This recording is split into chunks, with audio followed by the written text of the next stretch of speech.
More than any other tank of World War II, the German Tiger tank, with its almost impenetrable armor and highly accurate 88mm gun, instilled fear in the hearts of Allied soldiers.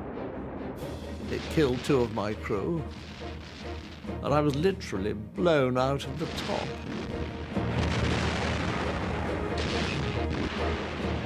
Outnumbered in nearly every battle, the highly trained and courageous Tiger crews were the elite of Germany's crack panzer troops. It was a great thing to be in a Tiger. And of course, we felt superior.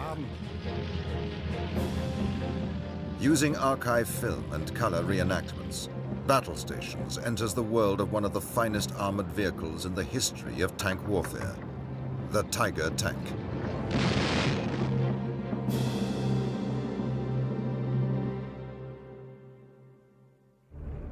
In 1916, the British Army was the first to introduce tanks on the battlefield.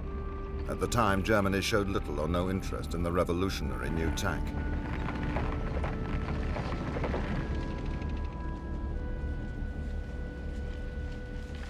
After their defeat in World War I, however, many German officers became convinced that when Germany rose again, the tank would play a major role.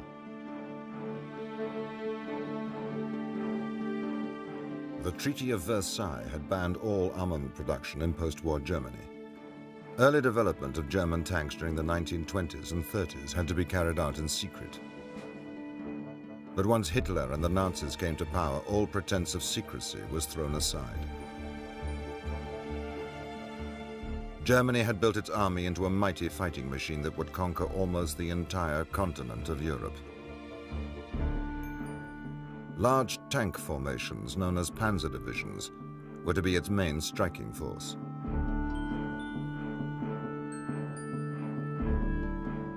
General Heinz Guderian, one of the leading strategists in the German army, created Germany's panzer divisions.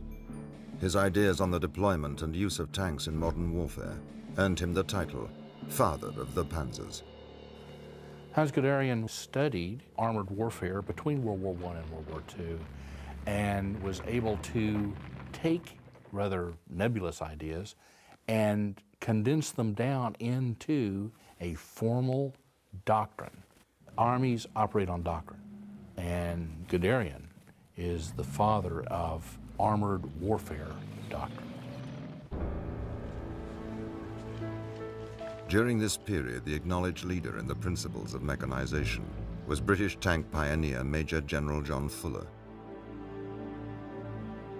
Fuller was an eccentric genius whose ideas on tanks and mechanization earned him an international reputation, particularly in Germany. My father's role model was Fuller. He also studied other people's ideas on tanks. But the British already had, at the beginning of the 1920s, a tank brigade, which we based our army's panzer divisions on.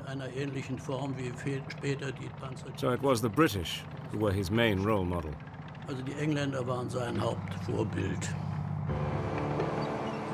Ironically, Major General Fuller's ideas were never adopted by either the British, French, or the Americans, who all believed in the supremacy of infantry and artillery rather than the tank. General Guderian, however, clearly appreciated the decisive role that armored divisions would play in future conflicts. He saw tanks as providing crucial mobility in an attack. He developed the use of tanks as the main weapon in a division. Not like the French, who spread their tanks over several divisions, instead of concentrating them in one key point. With this concept of key point concentration in panzer divisions, we entered the war and had our success.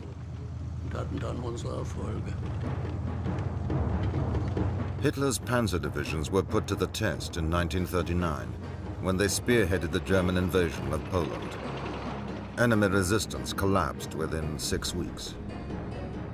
Then the following year, the Germans turned west to attack the British and French. The superior tactics of the panzers just sliced through the enemy lines with almost laughable ease, despite the fact that the Allies had more tanks.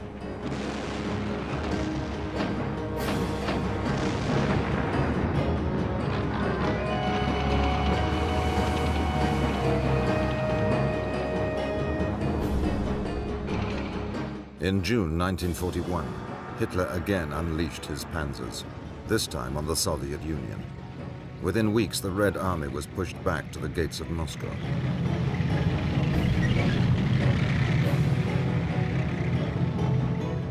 The victorious panzer divisions seemed indestructible.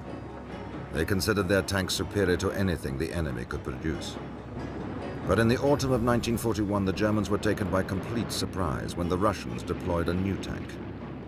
Developed in great secrecy, the Russian T-34 outgunned and outperformed the German panzers. Soon the T-34 appeared. And that was an amazing surprise for us, because we didn't know that this vehicle existed. The T-34 turned out to be an equal opponent indeed, and we struggled quite a bit against it. The first appearance of the T-34 had not only inflicted severe losses on the German tanks, it deeply shocked the High Command. They knew that once the T-34 went into mass production, defeat would be a very real possibility. Hitler was furious at this setback. He ordered his designers to build a bigger and better tank that would level the playing field. Hitler became personally involved in setting out the specifications, which included a high-velocity gun, thick armor, and a top speed of 30 miles an hour. Early prototypes of this new tank, designated the Panzer Mark VI, were quickly built by established German companies: MAN, Daimler-Benz, Henschel, and Porsche. By 1942, only two frontrunners were left in the race: Porsche and Henschel. Both companies prepared a demonstration of their tanks on Hitler's birthday, April the 20th.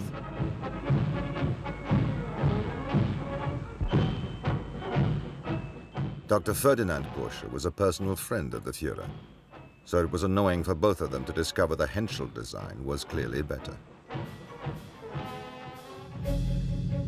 Of the three basic characteristics of any tank, firepower, armor, and mobility, the German designers favored firepower.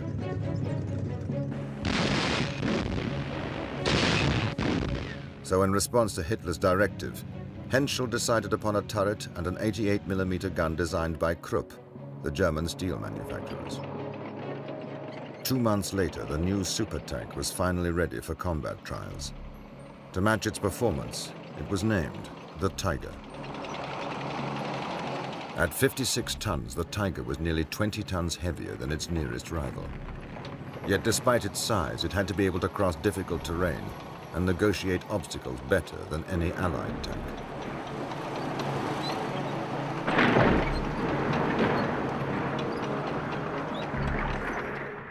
Adolf Hitler was in love with the Tiger tank. It was big and it was powerful and it fit the ideal of the Nazi Superman. So this vehicle epitomized the German army and Germany in that it was big and it was powerful.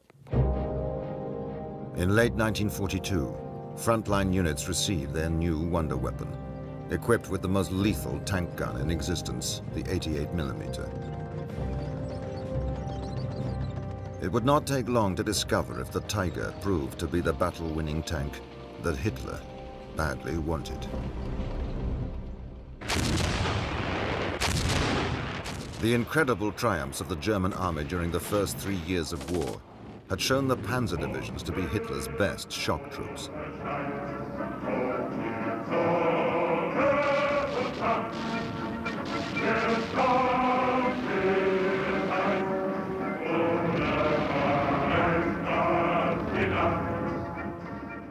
The panzer spirit of determination, cunning, and cool-bloodedness had ensured rapid victory on the battlefield. Panzer generals such as Erwin Rommel and Heinz Guderian had become legendary figures. Along with the fighter pilot, the panzer trooper in his dashing black uniform and death's head badges was Germany's new superhero. Alfred Rubel was eager to join the panzers when war broke out in 1939. The Panzers were seen as elite troops in the army, which was expressed simply through our black uniform. We were certainly proud. We were young men, after all. When the Tiger tank was first introduced in 1942, only the best crews were selected. They were the elite of the elite. Crews for the Tiger were recruited exclusively from experienced soldiers who had already served in other tank units during the war. Our training commenced with theory in the lecture hall, followed soon afterwards with practical on the actual machine. So eine gute Maschine soll natürlich gepflegt werden. Gereinigt, gepflegt. Also, behandeln Sie ihn wie Ihren Augapfel. Instructors explained the Tiger's advanced technology, using pamphlets about the care and maintenance each trooper was expected to carry out. The five-man crew trained together, familiarizing themselves with the tank until they understood every aspect of their new weapon. They particularly welcomed the superior protection the Tiger offered its crews. With nearly 4 inches of frontal and over 3 inches of side and rear armor, it was the world's most heavily armored tank. My first impression, I was disappointed. It was a dinosaur, not an elegant vehicle as I had imagined. I expected it to be like the T-34. However, when we got to know and learn how to apply its power, it became the superior tank on any battlefield to the end of the war. Hier, unser stärkster. German tank designers were always searching for a bigger and better gun capable of dealing with enemy tanks. The 88mm gun was superior to any other gun at that time. So was the technology for targeting the gun, with the turret-turning mechanism. The gunner stood with his foot on 2 rockers. If he pressed his foot forwards, the turret would turn to the right. And if he pressed it backward, it turned to the left. In training, gunners and loaders were timed with a stopwatch and only passed if they completed their tasks within the set number of seconds. Some of the top crews were even trained by Luftwaffe instructors, experts on the 88mm gun.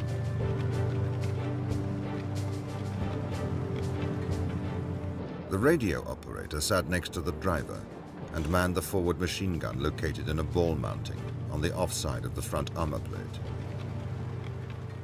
The machine guns were used primarily to fight off enemy infantry and anti-tank guns that were very close, keeping their crews' heads down. Tiger tank drivers were selected with great care. You need a certain degree of ambition to drive the thing, a certain level of technical understanding and some intelligence.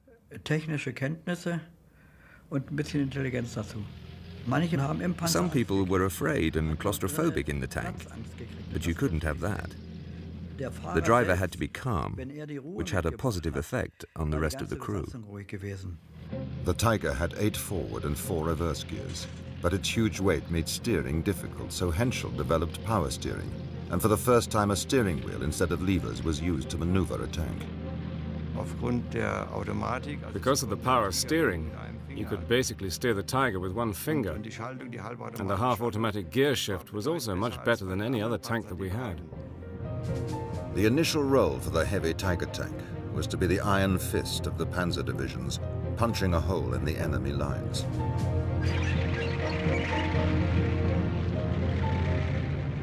A panzer division, the cornerstone of German strategy, usually consisted of a panzer regiment, about 200 tanks, divided into 3 battalions. Each division had 2 panzer grenadier regiments, highly trained infantry, to support the tanks. In addition, there were artillery, engineers, anti-aircraft guns, and numerous support troops. The total number of men varied from 10 to 15,000 depending on the campaign. Tiger tanks were usually grouped into heavy companies and attached to divisions. Jede Kampfkompanie. Each fighting company had 14 Tigers. And then in each company we had vehicles for maintenance troops, company vehicles for logistics, fuel provisions, ammunition supply, food, and so on. Fuel is the lifeblood of tanks, and with the Tiger consuming 2.5 gallons per mile, the all-important fuel trucks were never far away. The Tiger is an engineering marvel. The vulnerability, though, is not the tank. It's everything that goes with it. It's the ammunition truck. It's the fuel browser that goes along with this. You attack that, the tank is useless. Tiger units often included light and medium tanks, such as the Mark IIIs and IVs. These tanks were needed to perform numerous duties for which the Tiger was not suited, like scouting and escort duties. This left the Tiger to do what it did best, destroying the enemy at long range. The Tiger tank, with its highly trained crews, soon became a legend. Its sheer size and appearance, together with its large, deadly gun, was about to make the Tiger a battle winner.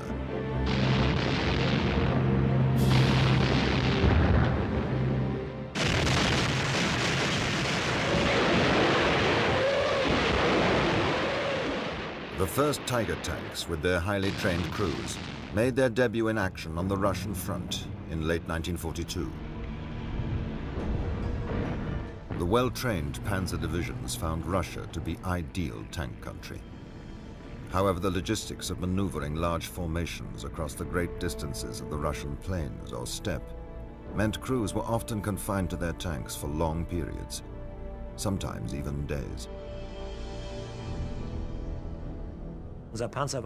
Our tank wasn't only a combat weapon, accommodation and means of transport. It was our home, and accordingly the tank was maintained and cared for. Tiger crews especially benefited from the tank's large interior. In the Tiger, the driver and radio operator in particular had a lot of space for themselves. There were comfortable seats, and I was able to stretch out if I wanted to sleep. The driver could do the same. Other tanks just couldn't compare. When in action, Tigers had the advantage of being able to engage and destroy enemy tanks like the T-34 at long range.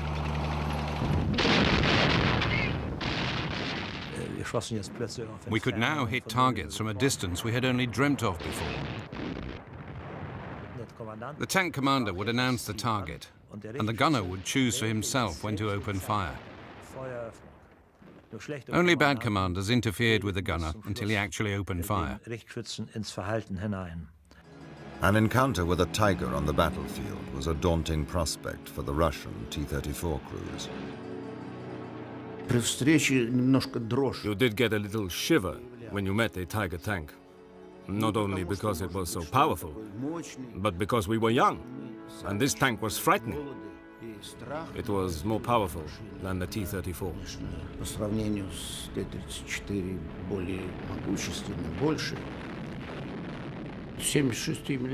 Our 76mm guns could only fire at a distance of 500 meters. But a Tiger could shoot from a distance of 1 kilometer without missing. So this made it very hard for us. Even if the T-34s got close enough, the Tiger's armor proved very effective. In my first battle in a Tiger, we were exposed on the Russian steppe and took so many hits, but to no effect. I developed such a sense of security at the time and thought, with this vehicle, nothing can happen to me at all. We felt quite safe in our tank, although it wasn't a life insurance. I was wounded 5 times despite the Tiger. But we could withstand an attack much better now. We had tanks that were hit 30 times by Russian guns and still in working order.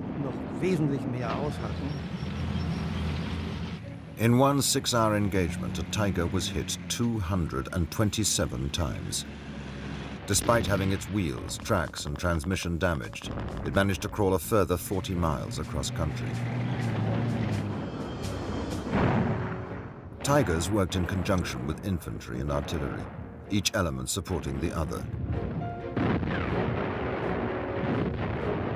Panzer Grenadier machine gun teams were deployed on the flanks, up to 50 yards from the tank, in case of enemy infantry attacks.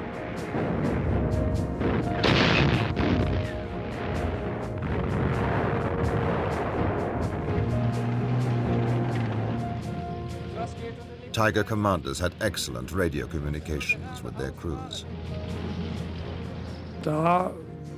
I know from my own experience that you never looked out with the headphones on both ears, but always kept one ear free. If you don't hear what's happening outside, then you are exposed to enemy attack without being able to react appropriately. It is most important for the commander to have an overview of the battlefield.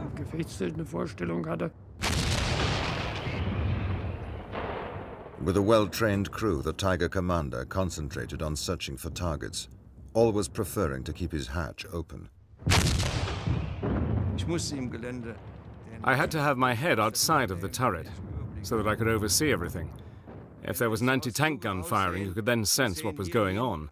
If the hatch was closed, then you would only have a limited view. Tiger Ace, Otto Carius, seen here wearing the Knight's Cross for bravery, is credited with destroying over 100 Allied tanks. A dangerous, yet essential tactic for a commander was to make a reconnaissance on foot. From ground level, he would gain a more realistic picture of where tactically to place the heavy Tiger. On one occasion, Carius, observing enemy tanks from a Panzer Grenadier trench, was caught in a surprise infantry assault. The Russian machine gun fire was very heavy, and I was shot through the thigh, and I was unable to run back through the trench. Carius sent his orderly back for help as the Russian infantry reached his trench. I got a bullet in my arm and another through my back. I could hear my own tanks coming. But the Russian officer was nervous. He could see I was a highly decorated commander and saw my maps and wanted to take me alive. But he realized it was too late for that and shot me again, which went through my neck. And then my tanks arrived. Although Otto Carius sustained 5 serious wounds, he recovered and returned to the battlefront 9 months later.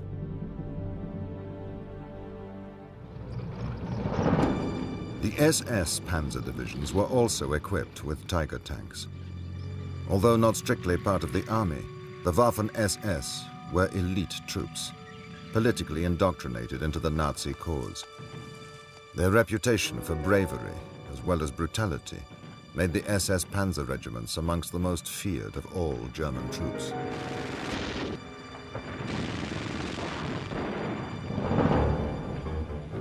In June 1944, 2 battle-hardened SS Panzer divisions, armed with Tiger tanks, were ordered from the Russian front to France, where the long-awaited Second Front had begun. Their mission? To destroy the Anglo-American forces in Normandy.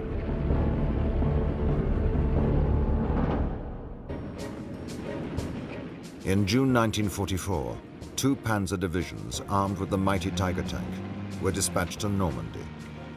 For months, the Germans had been expecting an Allied invasion of France. What they didn't know was exactly when and where it would come.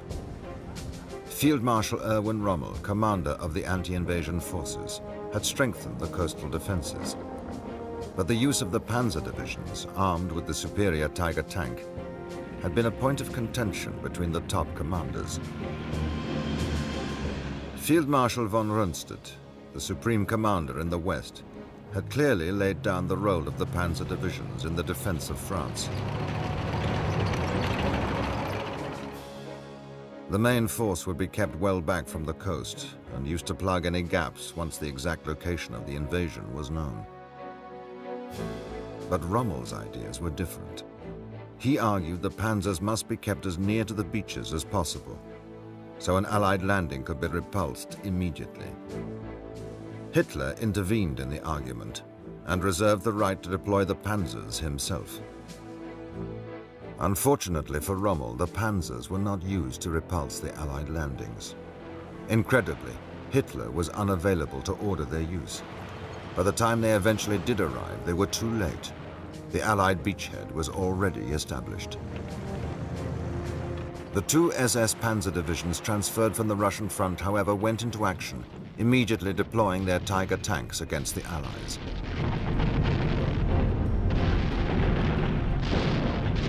It was a terrifying experience for those that met them, because they could knock our tanks out at 1,000 yards, whereas we couldn't even knock them out at 200 yards if we met them head-on. The destructive capability of the Tiger tank on the battlefield became legendary, and Allied soldiers soon coined the term Tigerphobia. General Montgomery actually banned British combat reports that recorded the prowess of Tiger tanks, on the grounds they undermined morale. Ironically, despite the perception by Allied troops that the SS Panzers fielded hundreds of Tigers, only 90 actually fought in Normandy. But the damage they inflicted on the Allies confirmed the reputation of the Tiger.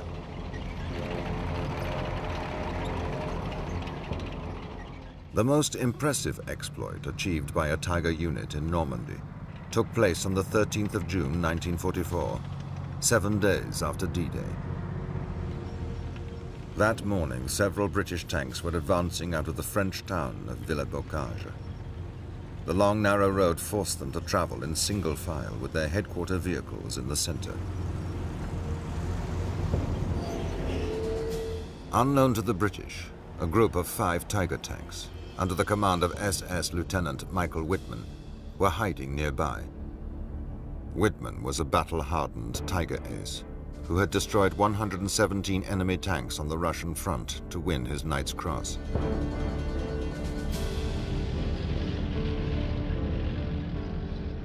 Dispersing his other tanks to different strategic points, Wittmann's Tiger entered the town.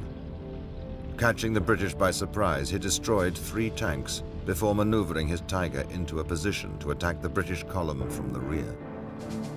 And then through the smoke, suddenly emerged this huge tank. It moved its gun very slightly and fired. It was a crash, and the shell went through the front of the tank, between my legs. I could feel a tingling each side, so I know it must have gone between my legs, and landed up in the engine. And so a sheet of flame came over the tank, so I shouted bail out to the crew, because it wouldn't be very long before the ammunition exploded. Within 2 minutes, Wittmann's tank had left 13 British vehicles burning in the road. Menacingly, the Tiger now headed towards the tank commanded by Captain Pat Dias. I fired at a Tiger at 100 yards, and the shot just bounced off, which is a bit disheartening. Dias managed to reverse his tank into a garden out of sight as Wittmann passed by. He then decided to ambush Wittmann from behind, but before he could fire, the Tiger had turned. We met head-on, which was not good news. And I fired at him twice, and as before, they bounced off. He then fired at me once, which did not bounce off. It killed 2 of my crew, and I was literally blown out of the top.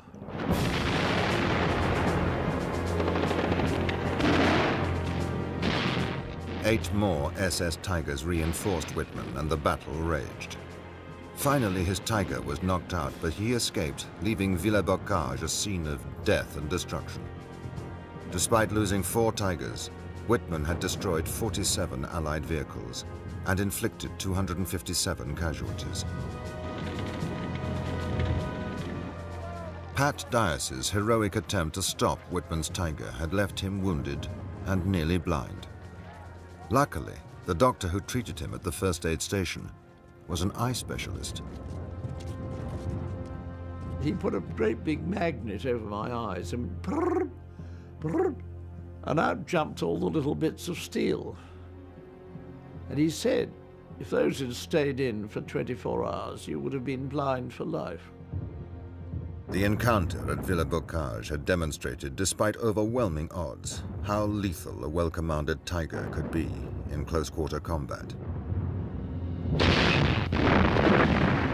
Wittmann himself, I could not but admire him. He was tough, he was bold, and ruthless. A fine example of a German tank man. 8 weeks after Villers-Bocage, Michael Wittmann was killed when his Tiger was ambushed by a British tank. Although the initial D-Day landings had been a success, fanatical German resistance had stopped the Allied advance. The Tiger was proving itself very effective in defense.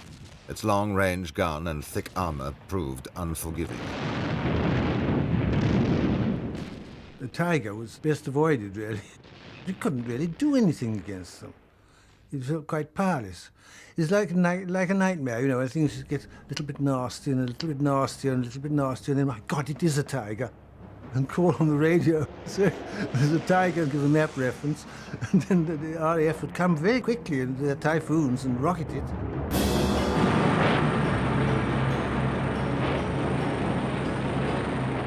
On July the 18th, 1944, Operation Goodwood was launched as the first phase of the Allied breakout in Normandy. The plan was to blast a path with heavy bombers to allow 3 Allied armored divisions to push forward. 1,500 bombers of the Royal Air Force staged the biggest air raid of the war against German tank positions. Lieutenant Richard von Rosen and his Tiger crew were waiting in well-entrenched positions when they heard the RAF Pathfinder planes overhead. They flew over us and continued dropping these flares. Then I knew it was going to get ugly. Although what was going to happen at that stage, I couldn't even imagine.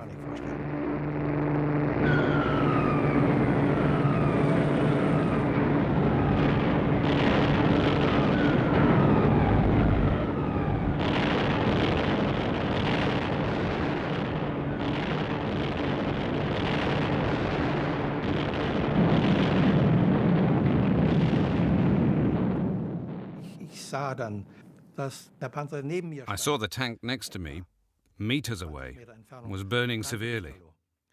It had been sliced open like a sardine can, hit right through.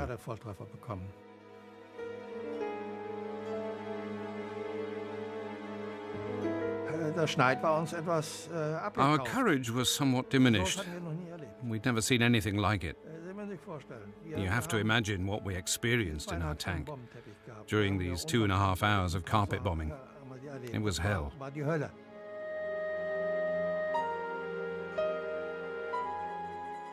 By late August, all German resistance in Normandy collapsed. The German 7th Army lost 250,000 men and thousands of tons of material. Despite its success, the landscape of Normandy had not allowed the Tiger tanks to be used to their full potential. The Tiger probably made a difference on the Eastern Front, where the Germans faced a target-rich environment, and it's good tank country. When you get it into an area where it's closed, like a city or a lot of places in Western Europe, where the terrain is closed down and you can't see 2,000 meters, it loses a lot of effectiveness in that it doesn't have the fields of fire that it would have in Russia. Despite his empire collapsing around him, Adolf Hitler still pursued his dream of a bigger and better tank. Incredibly, at this late stage in the war, the Third Reich found the resources to produce the even more powerful King Tiger. Hitler would use this super tank in a daring last-minute gamble to turn the tide of the war.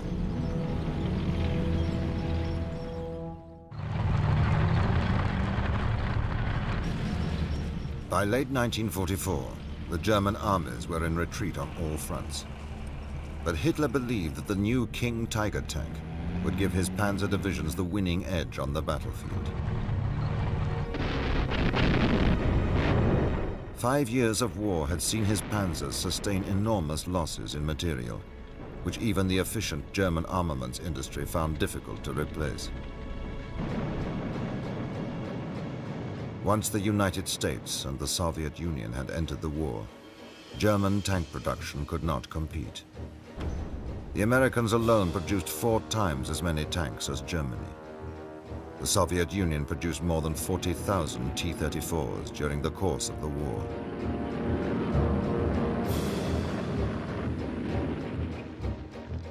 But Hitler was obsessed with super heavy tanks. He believed that superior weapons were the key to victory. They were, however, expensive. A Tiger tank took 300,000 man-hours to build at a cost of 800,000 Reichsmarks, the same as 3 fighter planes. To solve their manpower problems, the Nazis staffed their factories with enforced labor. This actually hampered German mass production, as it took far longer to build the sophisticated Tiger tank, with many needless man-hours being wasted, whereas the American Sherman and the Russian T-34 tanks were far more suited to mass production by relatively unskilled workers. The new King Tiger was introduced onto the battlefield in late 1944. At 70 tons, it would be the largest tank in service during World War II. Its long-barreled gun could deal with any tank with apparent ease. Panzer Commander Richard von Rosen is seen here inspecting his battle group of King Tigers. The King Tiger had a similar shape to the T-34. It had sloping armor, not the square shape of the Tiger I. In the West, the enemy tanks didn't give us a headache, neither the Sherman or the bigger version, the Firefly, with its bigger gun. None of this was a problem for us. The Ardennes counteroffensive, known as the Battle of the Bulge, began on the 16th of December 1944.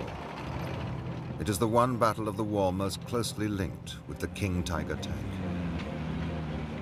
Hitler ordered 10 panzer and 14 infantry divisions to break through the Ardennes forest in Belgium, seize the port of Antwerp, and sever the Allied supply line to their northern armies.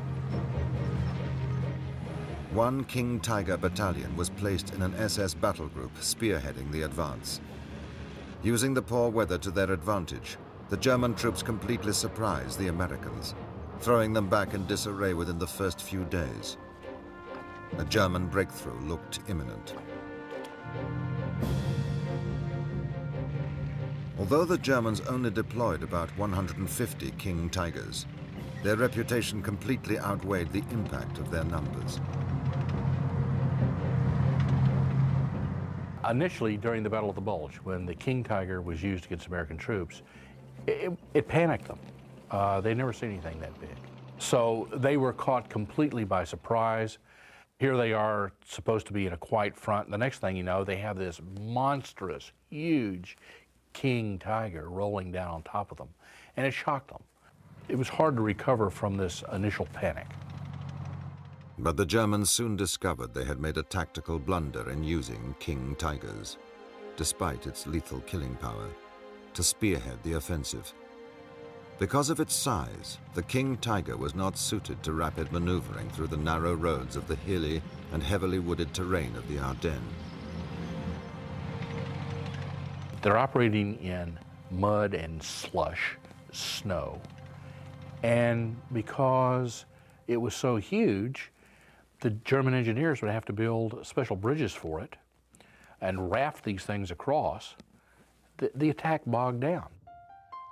When the SS tank crews ran out of fuel and ammunition, they were forced to fight their way out on foot, after first destroying their own King Tigers rather than see them captured. The desperate nature of the fighting experienced in the Ardennes counteroffensive became evident in one incident when 77 unarmed American prisoners were brutally massacred by the SS near Malmedy.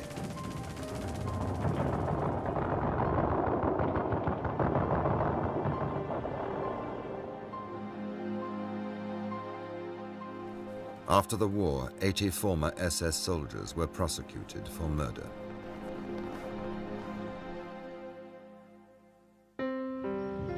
The Germans sought to maintain the initiative by redeploying their remaining King Tigers to the town of Bastogne, which had been surrounded earlier in the offensive. But here, determined American resistance prevented Bastogne from falling. A hard battle was fought for this strategic position, but even the King Tigers could not turn the tide.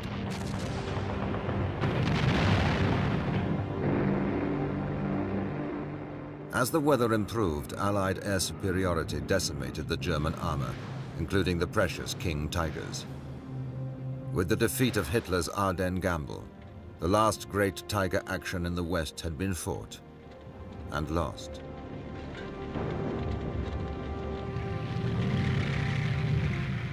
Germany's defeat was now just weeks away.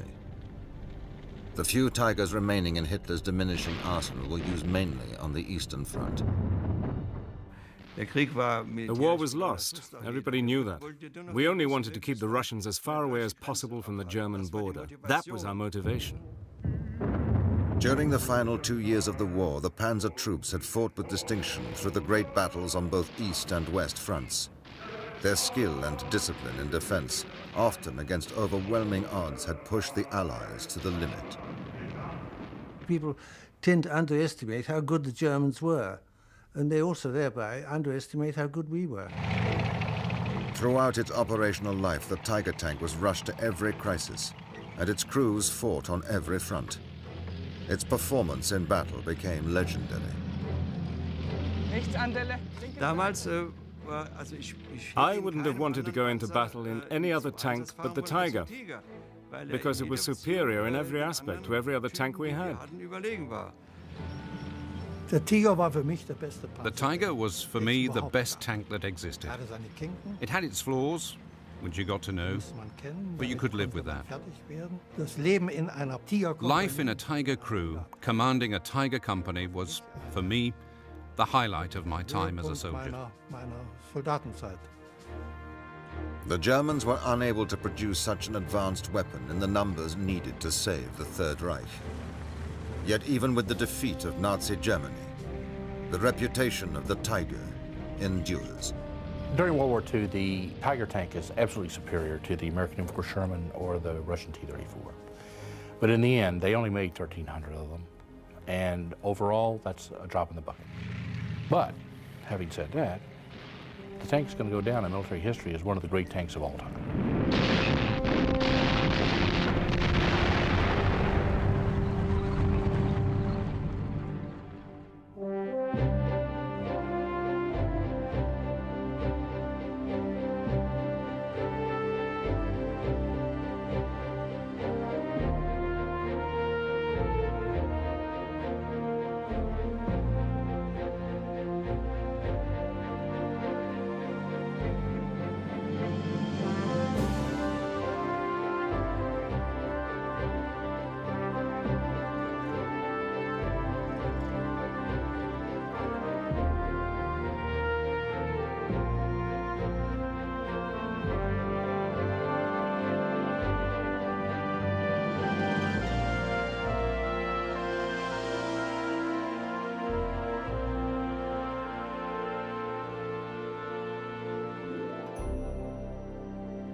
Oh, I was commissioned originally to the 8th Hussars and then transferred to the sharpshooters.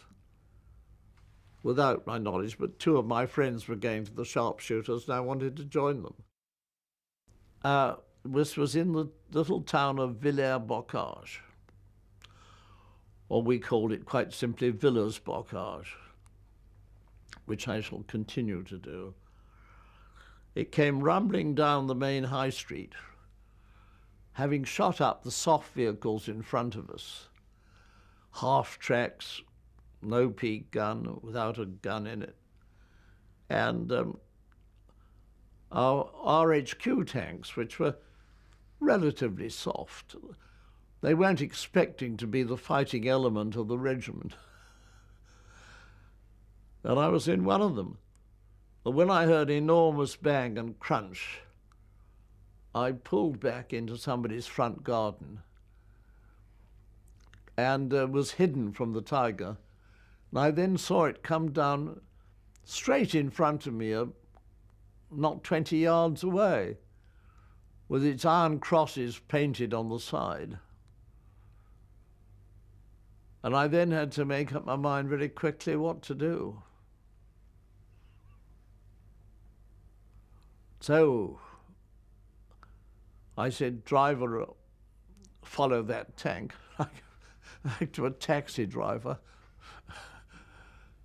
And we took a moment getting going, and by which time the Tiger had disappeared round the bend. The awkward moment was when he had met another of our tanks with a big gun, a Firefly, and was coming back again, and so we met head-on at about 100 yards range, which was not good news. And I fired at him twice, and as before, they bounced off. And he then fired at me once, which did not bounce off. It killed 2 of my crew, and I was literally blown out of the top. Luckily. No, I don't know what he did. It came through and made an awful mess inside the tank and killed the wireless operator and gunner beside me. So I was lucky to get blown out the top, landed on the street, and I nipped across to another of our tanks, which had been knocked out. And there was the dead driver sitting in his driving seat with a hole right through the middle of his head, and not a drop of blood. Yes, I was wounded. I got shot in the face with shrapnel and bits of steel, and in the eyes. And when I eventually, with the help of a French girl, who was very good, she chatted in French to me, which I can talk, and said, vite, vite, alors après moi. And we ran and hid in a pigsty. And there were pigs there. They resented our appearance because we hadn't any food. And we hid, and she chatted and said she knew the side streets and could lead me back to my own crowd, which is what she did when the shooting died down. We ran across a field into a side street, and we were away. And she got me back to our B squadron, where the squadron leader said, Pat, you've been wounded. Go down to the first aid. I said balls, or words to that effect. But I didn't realize I had been wounded.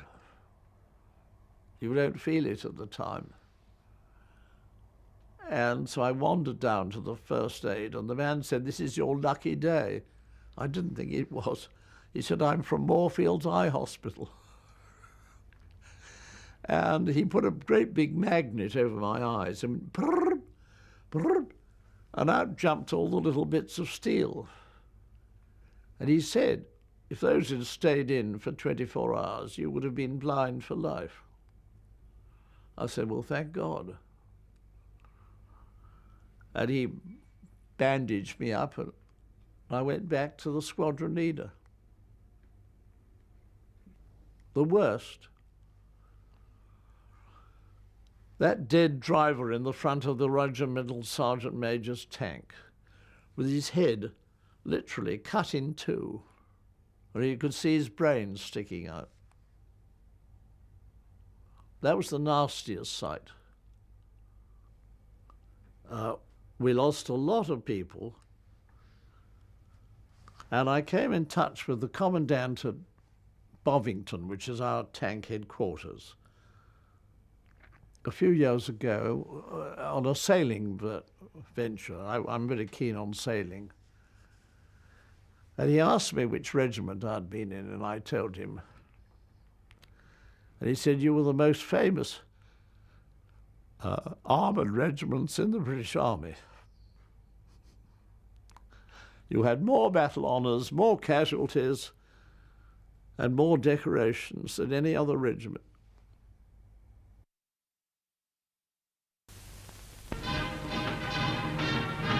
Auf einem rückwärtigen Bahnhof sind frische Reserven schwerer und schwerster Waffen eingetroffen.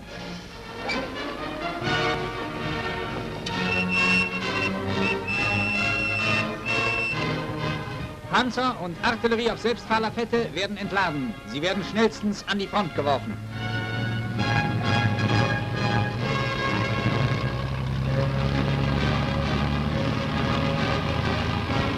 Hier rollen nach kurzer Einweisung Panzer zu einem Flankenstoß vor.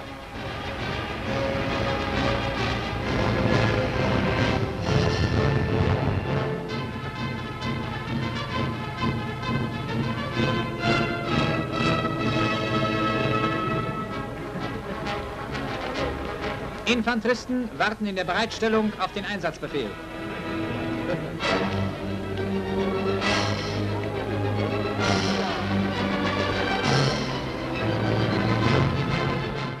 Der Artillerie haben Panzer und Grenadiere einen Gegenstoß durchgeführt.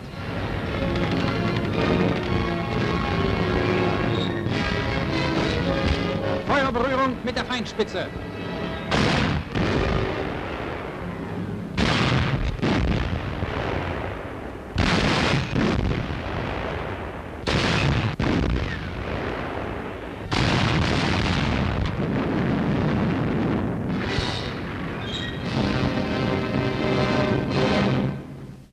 In seinem Tiger an der Invasionsfront.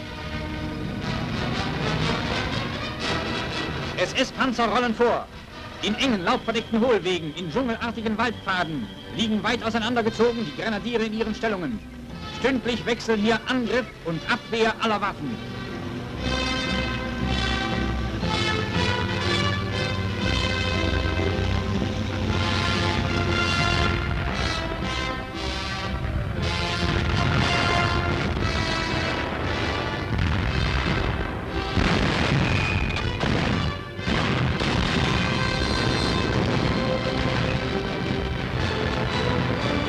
Bei den letzten Durchbruchsversuchen verloren die Angloamerikaner innerhalb einer knappen Woche über 500 Panzer.